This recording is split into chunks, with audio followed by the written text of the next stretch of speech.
Hello, hello, 390 Wagon Master here. Today, in this video, I'm going to take a look at the all-new Retevis MB-3A. This is a neat little radio. This is an AM/FM only rig, and it first off comes with a really nice microphone. This is actually an upgraded mic over the Retevis MB3 microphone, so they've updated that. The difference between this and the MB3 is that obviously we're getting the upgraded microphone. This is 12 and 24 volt capable, and this little unit here has a heatsink on the back, and there's a reason for that. You'll see it in an upcoming video. So anyway, it's the board is pretty much exactly the same. This is a little bit different power supply circuit added to it. There's a few things that are populated different from the MB3 board, but other than that, it's about, gosh, I want to say it's $30 more on the price point. So not bad at all. This is a lot of bang for your buck. I will leave links to this down below. Okay, so let's turn this puppy on and we'll go through some of the menu functions. When you first turn the radio on right out of the box, starts up on channel 9 on FM. And we'll just go to AM and we'll run it up to 23 here real quick. And then every time I turn that on and off, it will go back to the channel you were on. So what we're going to do first here is I'm going to show you, it has the standard 6-pin mic connector. So we have channel up down as well as channel up down on the microphone. Here is our menu button. Over here we have AM, FM, PA. So you just short press for AM, FM, and you long press and it will go into PA mode. It will also be like a monitor as well. So if you don't have the squelch turned on, whatever channel you're on, or whatever you're receiving on, will come through the PA speaker, which I could see would be really good if like you're off-roading in a group or something like that. All right, we have a scan function on here and noise blanker. So I have it squelched right now. So we push the scan feature, you'll get this little decimal that fires up here. And as you can see, that's scanning. I like that. It only goes up. And if you push and hold it, you will get noise blanker. And I really like being able to switch my noise blanker on and off. Some of these new radios come with an automatic noise blanker, so they say, but I really don't trust them. And I actually like to be able to turn the noise blanker off, because if you're out mobile or in a very, very low noise situation, you don't need that noise blanker. You can turn it off.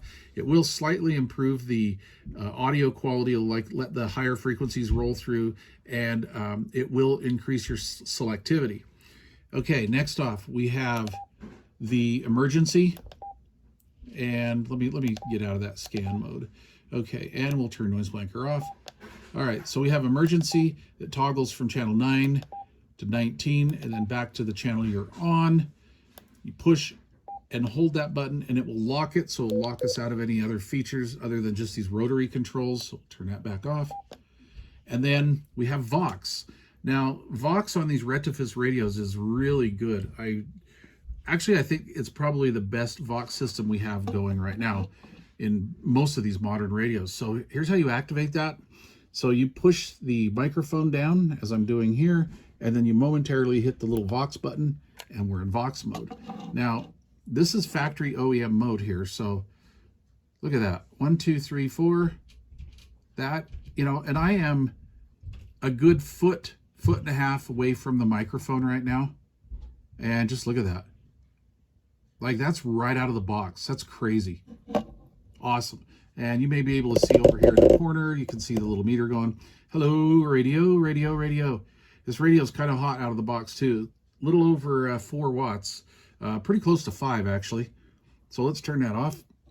We're going to push that and do that. And then last but not least, obviously we have a rotary volume control, and I like how this works. Of course, I'm on a dummy load and I have the speaker up here, but I like the steps in these. a lot of these new radios, they're rotary volume control. So physically it's rotary, but the encoder will activate the audio circuit in steps. And some radios, it's totally dead silent, and then you hit that first notch, and it's kind of up a little too loud if maybe the house is quiet at night or whatever. You want it to, you don't want that giant step. This is very linear. I really like that.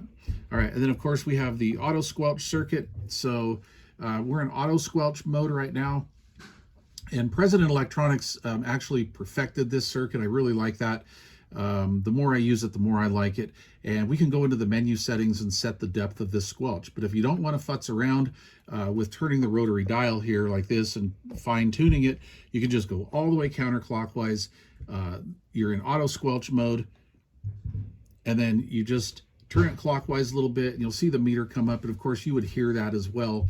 And then you're in a no squelch mode, and then of course you can just turn it up here manually and bring in the squelch. And this one goes up pretty high. All right, so actually I like mine off anyway, but that's the way that goes. All right, so next let's go through the menus.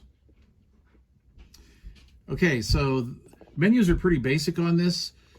You push and hold the menu button, and it'll start off in BR. So this is backlight brightness, and if you want to adjust this, you push and hold it. That you're confirming that you want to be in that mode.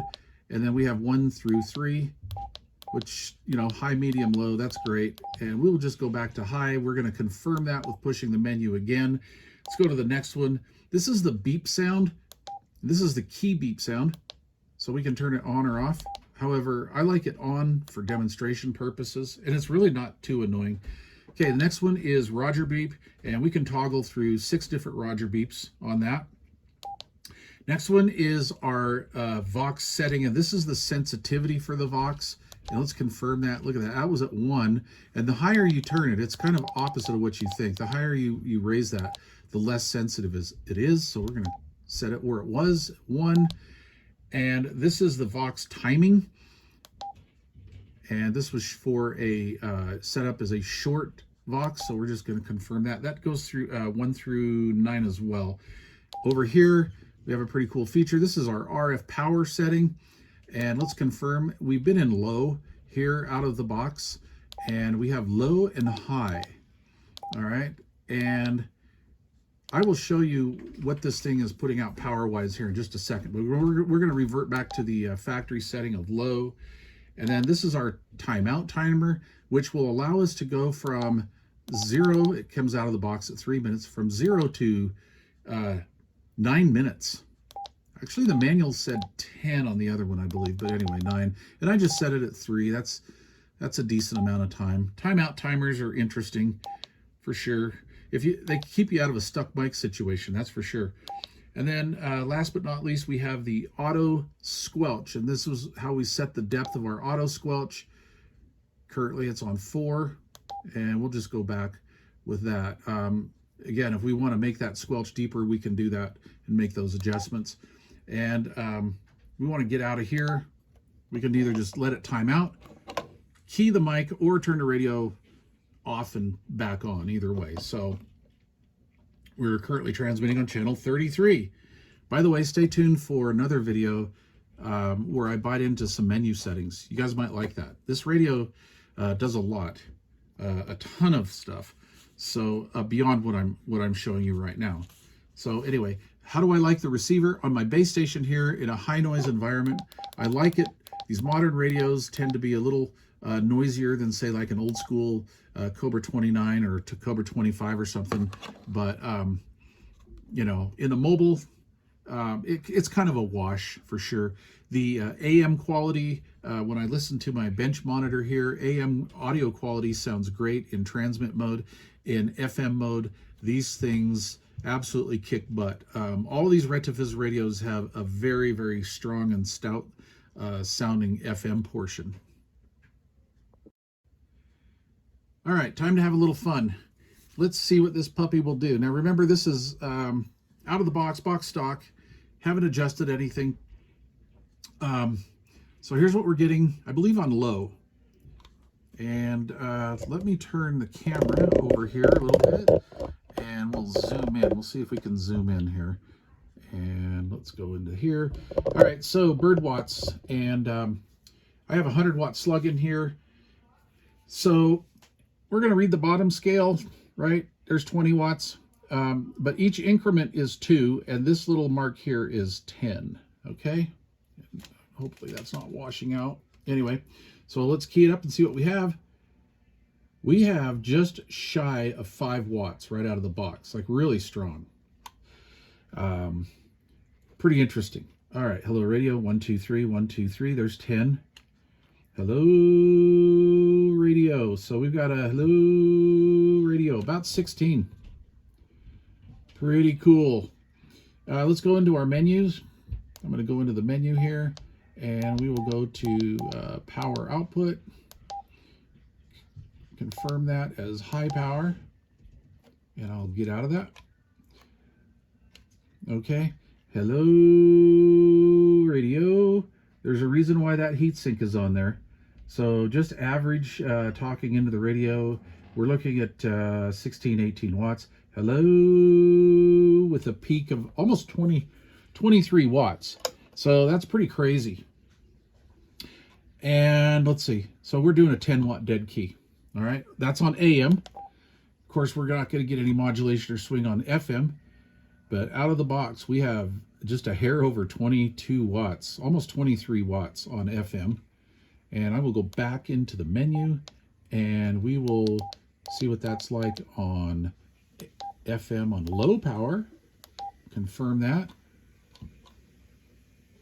And we have low power of about 5 watts.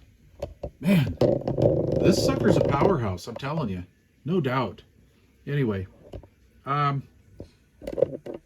so what don't I like about this radio? All right. I'd like to see some more segments here in the S unit meter and power output meter, but that's all right. I mean, we still get a little bit of a light show. And I would like to be able to change this screen. I'd like to be able to do a little bit more fine tuning on that and kind of make it my own. But other than that, it is a very compact device, very well built. Oh, wait, look at this. The lid fell off. Why did that happen? All right, so let's take a look under the bonnet. Okay, so here's what the MB-3A looks like inside. It's basically the exact same board as the MB-3. However, the MB-3 does not have these components here and this little can here. So same boards, just populated different. I believe this is for the 28 volt side of it, probably just upgraded power supply, I believe. And I'm not really sure what these do, but yeah, it's a pretty nice radio. And of course, we can see here, if we look up here to the top, we have the extra heat sink for the RF final. Now, most of these new radios heat up in this voltage regulator section over here, and this one does as well. Pretty much they all do. It'd be neat if they had some sort of a heat sink of some kind to sync that somehow, but anyway, they do not. However, this doesn't get as warm as some of the other ones that I've come along. So anyway, pretty nice setup, and again, very compact. Okay, well, that's it for this video. This is kind of an introductory video. The unit comes with a pretty decent owner's manual, and it can guide you through the menu functions, but you know, it only takes a couple minutes to grasp those. And I don't know, pretty simple, fairly well written for the manuals that we see on these radios coming out of China right now. So basically, pros, again, the size, the power output, it has great modulation on transmitter output, and the flexibility with this thing. The 6-pin mic cord, which I really like that. I do not like those J45 style cords at all, or the plugs, I should say, at all. So the readout is very easy to see, and I've got like a ton of light shining right on the front of this puppy, and I can shut that down, but anyway. And then, of course, user features, right? I mean, we just have channel up, down, squelch, and volume. And of course, the noise blanker. So switchable noise blanker. So at the price point that this is at, I believe these are just under $100 or somewhere right around $90. Those prices do fluctuate. And you can buy this either with just the radio or kind of like a mobile kit where it comes with the radio and a magnetic two-piece antenna. And they perform really well, so I'm going to do a video on that down the road on mobile setups. This would be a great unit for road trips, and it also, actually it's ready for it. It has a cigarette plug adapter pre-installed on the power cable, which is somewhere around 4 or 5 feet in length. So you get a decent power cord, just ready to plug into a cigarette lighter, or a 12-volt outlet, I guess they call it on some of the modern vehicles. I'm old school, so I go with cigarette lighter. And then, of course, the antenna with approximately, I think it was 16, 17 feet of coax. And I think that was at around $139. So basically, you have a complete mobile station in a box and ready to go. Great for road tripping, for sure. And, of course, this comes with a mounting bracket, the hardware to mount the mounting bracket, and the little knobs on the side. And again, a manual and the upgraded stock mic. So anyway, tell me what you think about the MB3. I'm pretty impressed with this radio. You know, Retevis has been putting out some good gear. I got to be honest with you, I was very leery of this when I first heard of Retevis, and they wanted to send me a mobile rig, and it was like a $50 rig, and I'm like, how good can that be? Well, surprisingly enough, that was a great rig. Absolutely great rig. Now you can buy the previous version, the MB3, and I believe there's a $20 or $30 break in price. And that's just basically because it doesn't have the added heatsink, and it does not have the 12-volt, 24-volt function. And the upgraded mic really is not a big deal. It's just a little easier to hold in your hand with this upgraded mic. So anyway, please leave questions or comments down below, and thanks for watching. Stay tuned, because we're gonna have a little fun with this puppy in the next video. Cheers.